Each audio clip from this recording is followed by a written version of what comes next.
vlog tayo. Hey guys, coffee vlog tayo.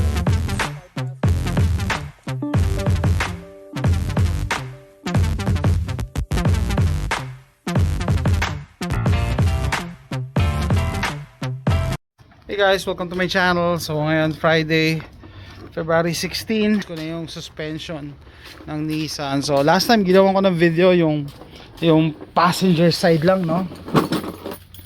Passenger side. So kahapon ginawa ko yung driver side. Inabot ako ngayong umaga.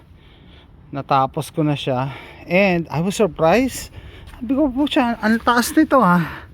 Ang taas ng clearance. Kasi yung dati ang baba na eh.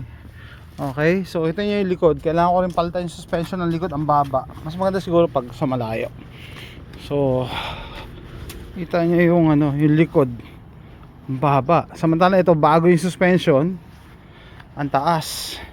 So kailangan na. Yung tanong niya ako bakit ko daw piyakay naman yung kotse niya. Sabi ko sama na yung suspension eh. Wala naman daw siya nararamdaman. Well, no? Pakita ko sa inyo. Wala daw siya nararamdaman. Talaga to pag wala kang alam sa kotse. Ito yung suspension. Ito yung sa passenger side. Yan, bagal na nga umakyat eh. Tapos ito naman sa driver side.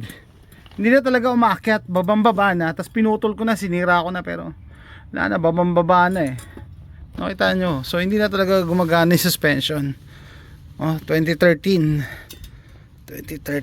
Ito hindi na to umakyat eh. So yan, diferensya. So sabi ko iba talaga pag may alam ka sa kotse kahit pa paano mararamdaman mo may sira. So ginawa ko yan, nagrenta ako sa Advance Auto Parts Store nitong tool na to pang compress ng spring. Kasi ang binili ko lang yung yung actual suspension, pero yung recoil hindi recoil sorry, coil spring. Yan, yung coil spring. Yan, ginamit ko, ni-reuse ko. Sabi nga mas madali pagka bumili ka ng suspension na may kasama ng coil spring, kaso mas mahal ng konti.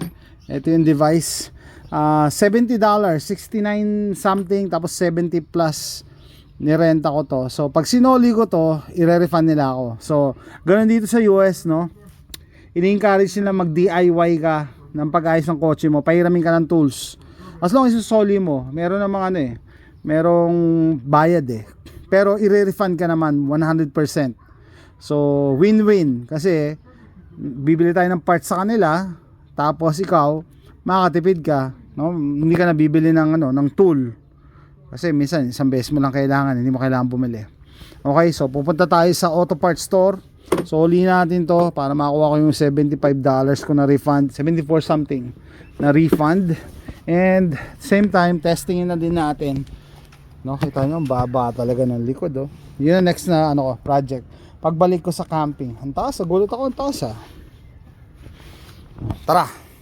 Okay, testing. Voltage.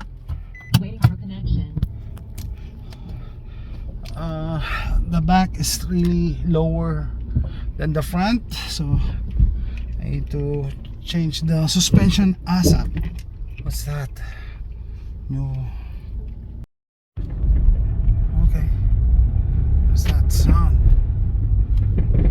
What's that sound?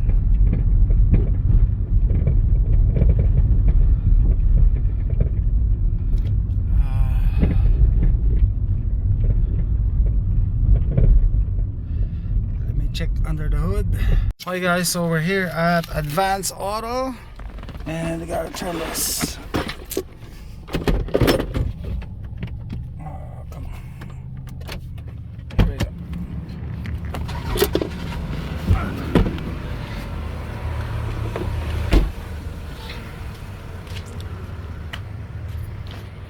So this is the amount. 75.76. Okay guys, I got my refund.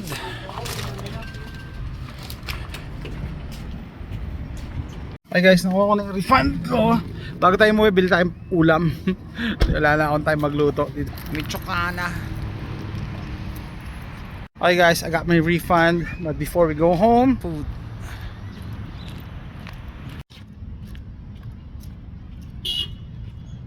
This is my go-to when I don't have time to cook.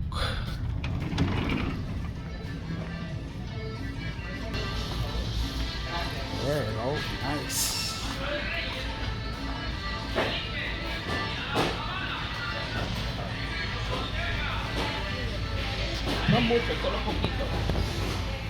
Okay guys, dito na ako sa bahay. Yung pagpunta ko sa auto parts store pag Sole, test drive ko na rin yun. And may napansin ako, may nagka-clank na gano'n pag nalulubak ako. Sabi ko, nagpalit na ako ng shocks, mas umingay. Yung dito, no?